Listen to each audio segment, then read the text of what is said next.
season starts Thursday, so I got something planned for Wednesday's show.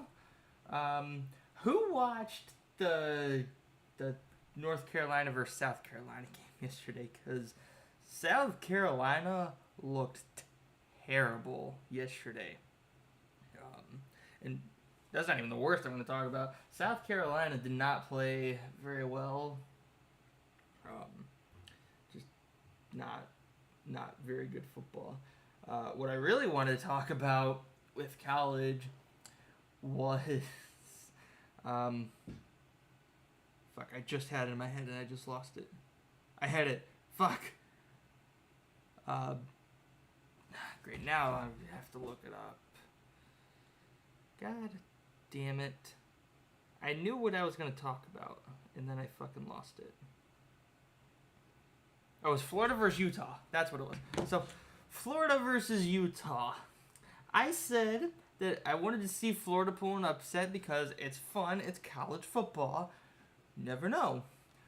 So, what does Florida do? Well, they give up 5 sacks, and the quarterback that nobody believes in, they only had him throw like little check down plays on 4th and 20, like multiple times. I don't think they got a first down until like the 3rd or 4th quarter, if not 2 first downs by the 3rd or 4th quarter. Yeah, that didn't do anything. Running game, running game didn't really do much of anything. So you can't throw the ball because you're only throwing checkdowns. You can't run the ball because the defense is all over it. You're giving up sacks, and Florida's defense really didn't do a damn thing to stop Utah. Utah got a fucking touchdown on their first play. How the hell are you supposed to make everybody believe in you? Because nobody's believing in Florida right now, especially with their new quarterback.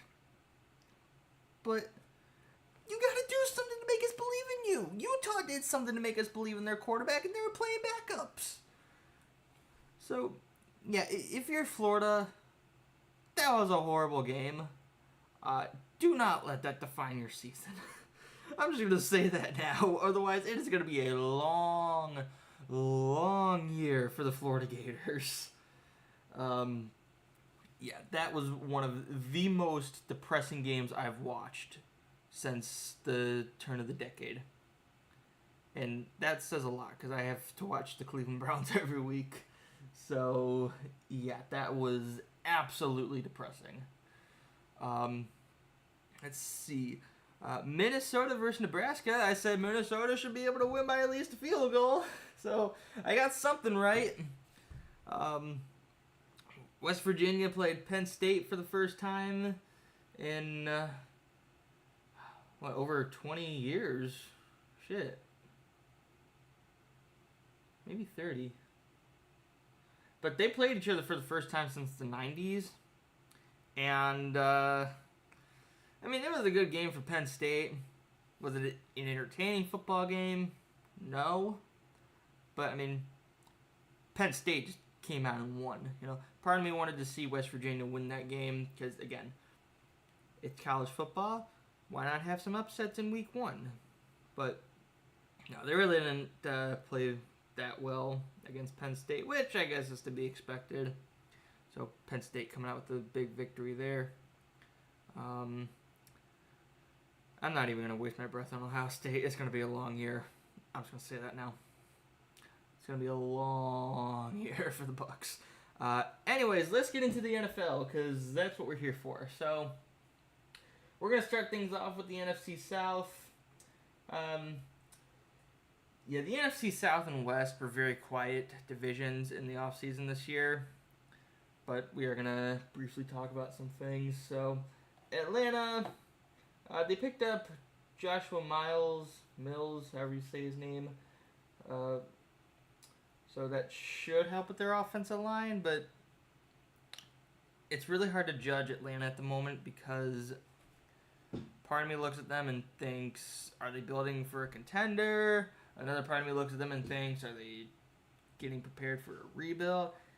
It's really hard to tell where Atlanta's at right now. So, I'm not really sure where they're going right now. They picked up Jonnu Smith and Jeff Okudah from Patriots and the Lions, so again, really tough to tell. The big one that they picked up, though, was Calais Campbell out of free agency this year. He's going to be like 36 or 37 this year. In his prime, yes, he was one of the best players in the game. But, I mean, he's getting up there in age now. So I'm not sure. Like, is he going on his retirement tour now? Like, where's he going? That's going to be the question.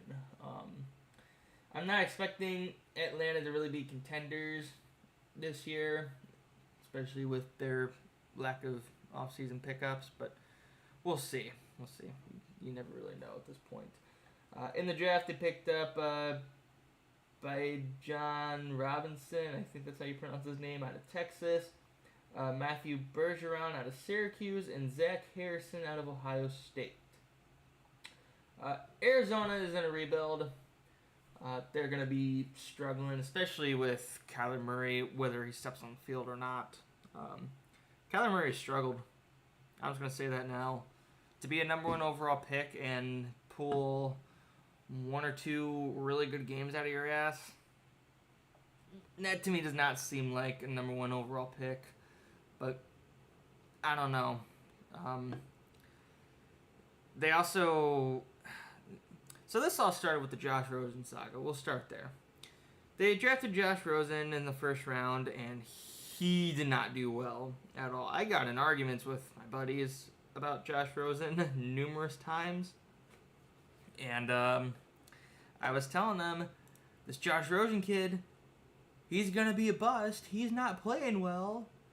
And now I believe he's out of the league.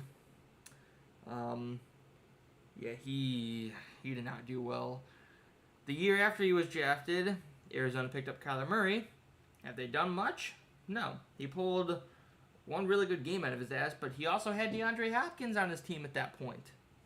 So, of course he's going to pass well because he's just going to throw it down to D-Hop the whole time. So, I guess you can write that off on him. Kyler Murray, he won the Heisman, I get it. But not every Heisman winner is going to translate to being a really good quarterback. Johnny Manziel, perfect example of that. Baker Mayfield, which we'll talk about later on. In today's show, no less, we'll be talking about him. But, okay, that went down slower than I thought it would. Yeah, Johnny Manziel, another guy. Tim Tebow, he was a Heisman winner. Did he have the best NFL career? No, he did not have the best NFL career.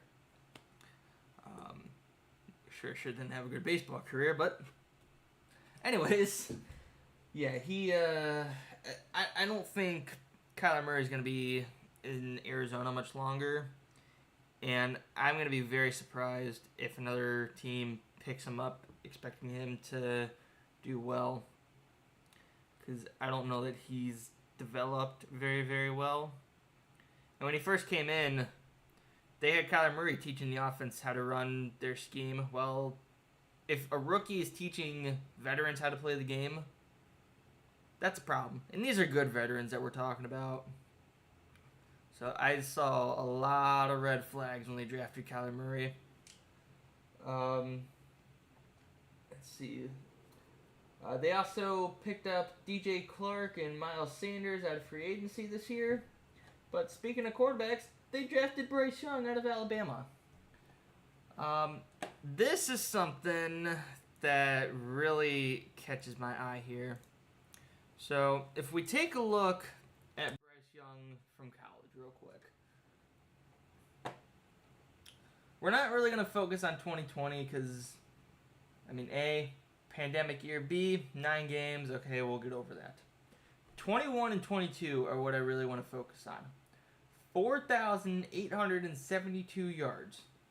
3,328 yards. Yeah, it's a drop, but still. He's averaging about the same yards per game, Um, dude throws a shit ton of touchdowns. There's no denying that. And he really doesn't give the ball away. So, my thing with Bryce Young is if the Cardinals absolutely believe in him, yes, I know the completion percentage is only like 65%, we'll call it. But if Arizona really believes in him and they want to move on from Kyler Murray, they need to develop Bryce Young now. Like, they need to develop him immediately. I'm not sure if he's going to be the week 1 starter or not, but they may very well have a generational talent. You can say that about pretty much anybody that comes into the draft, but almost 5,000 yards, and again, I know he had the drop off, but 15 games compared to 12. Okay, we'll get over that. I really feel like that Bryce Young could be one of the next great quarterbacks in the NFL if Arizona develops him and develops him properly. That's going to be the key, is developing him like now. They also drafted Jonathan Mingo out of Ole Miss and DJ Johnson out of Oregon. So this is going to bring us to New Orleans, which the big story with the Saints is picking up Derek Carr. I have always been very heavy on Derek Carr. I am not the biggest fan of Derek Carr.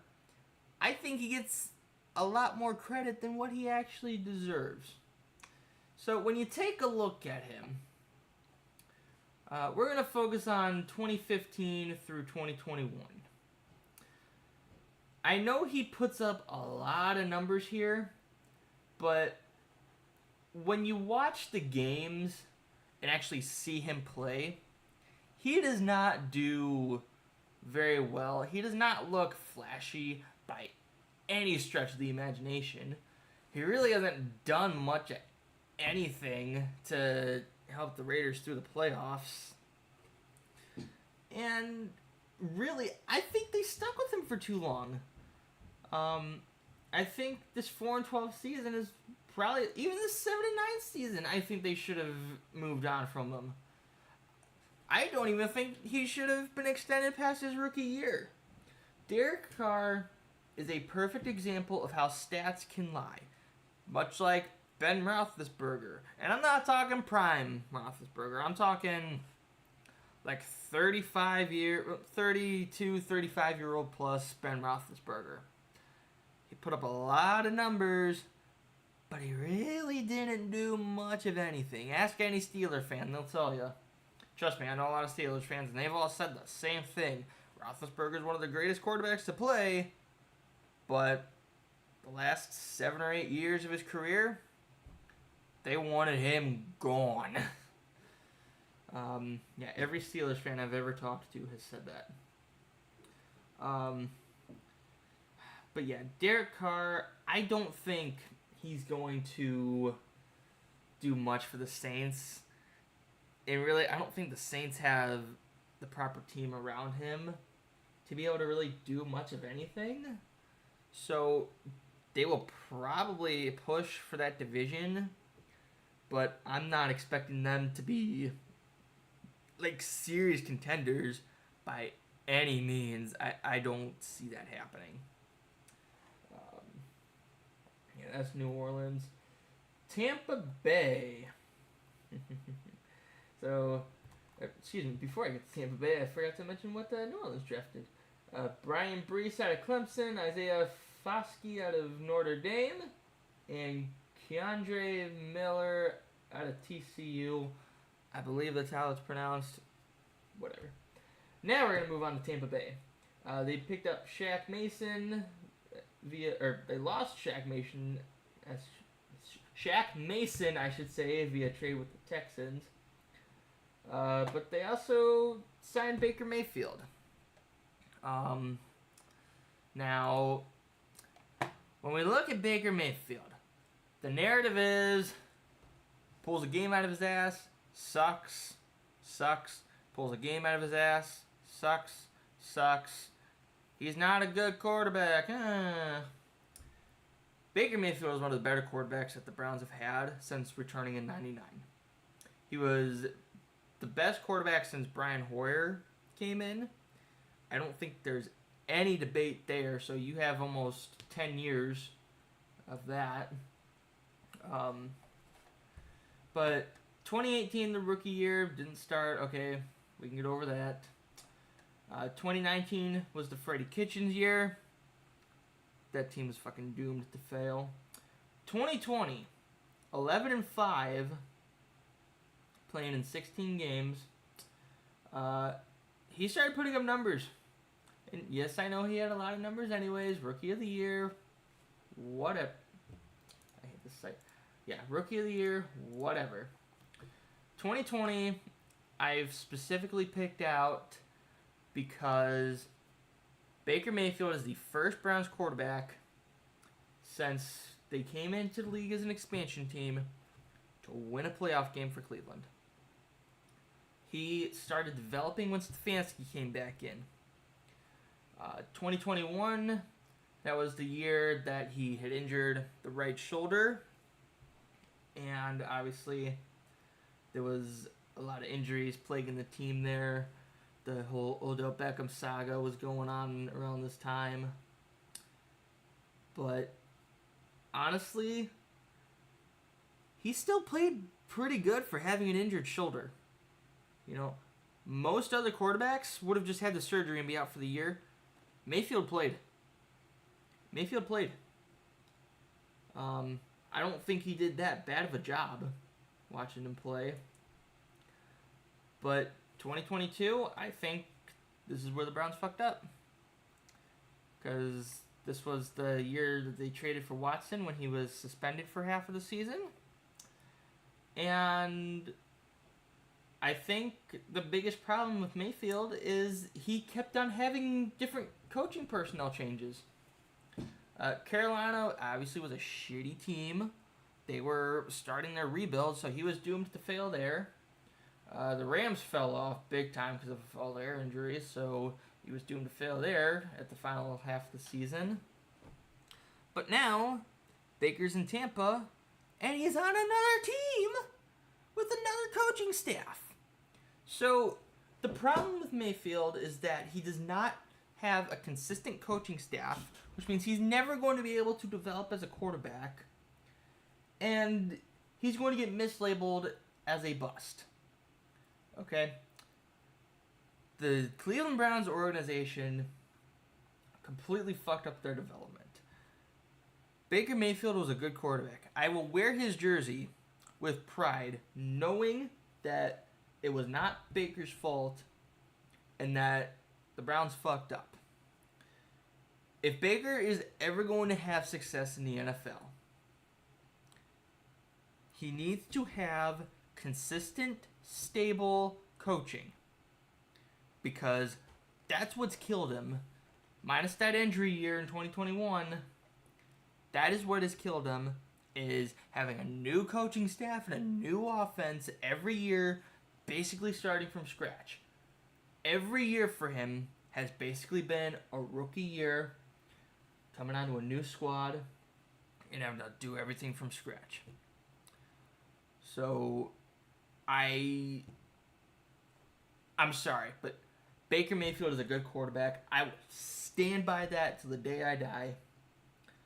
And until somebody can actually work with Baker instead of trying to dick him over, he's not going to have success. So, Tampa, if you do the same thing that every other team has done and start dicking around with him, then he's not going to be a good quarterback.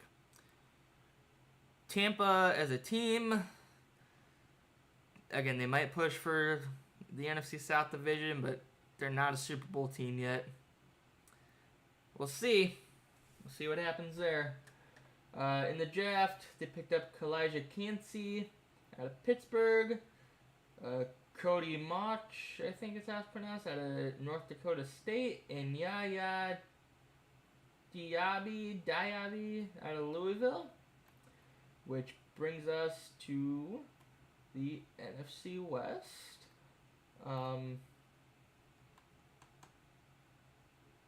Did I talk about Arizona and South?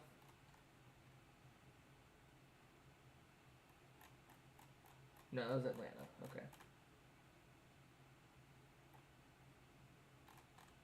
I fucking talked about Arizona in the South.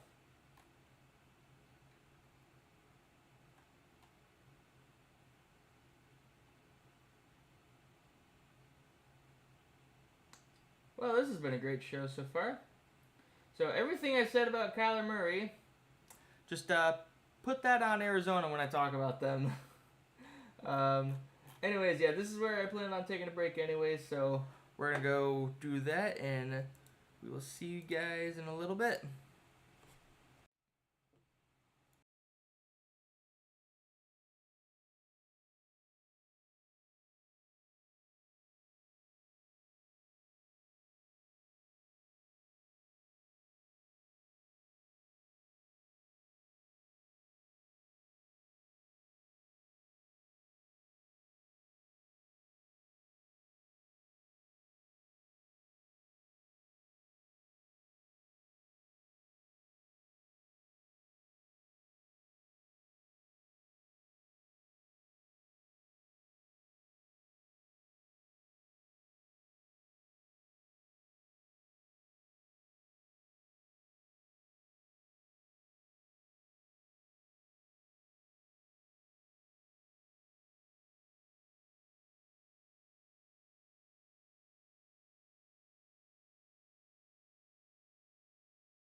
Alright, I just realized that my mic was muted.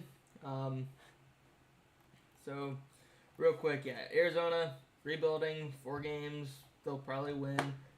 Joshua Miles from the Falcons, Josh Woods from the Lions, Chris Barnes, Paris Johnson Jr., B.J. Ojolari, Garrett Williams.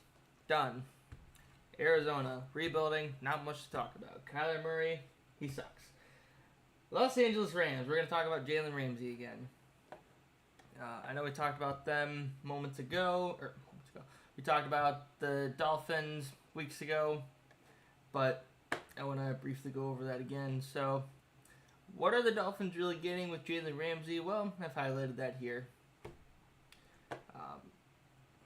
Where am I at? I can't fucking see my mouse. This has been a very good stream, I'll tell you that.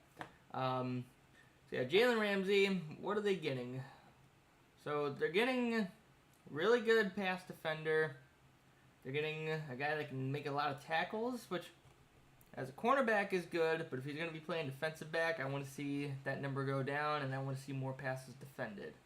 Maybe get a couple more picks, but we'll see. We'll see about that.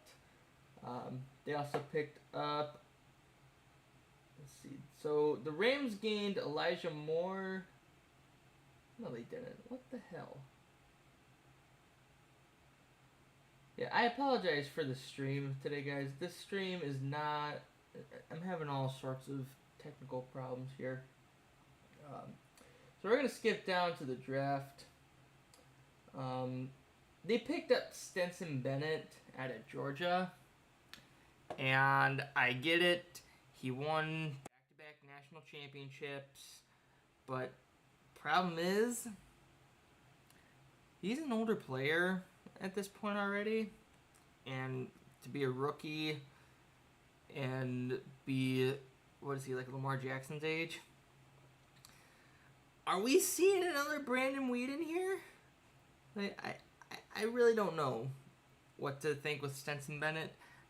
I don't think he's going to be that great of an NFL quarterback. I certainly don't think he should have been drafted in the 4th round. I don't care how good he was in college. But there's just... I just don't see it. I'm sorry, but I don't see it. Even for him being a 4th round pick, I don't see it. San Francisco, recently, they now have departed with Trey Lance. Well, here's the problem. Trey Lance is in Dallas. And you know that Jerry Boy is not going to part ways with Prescott anytime soon.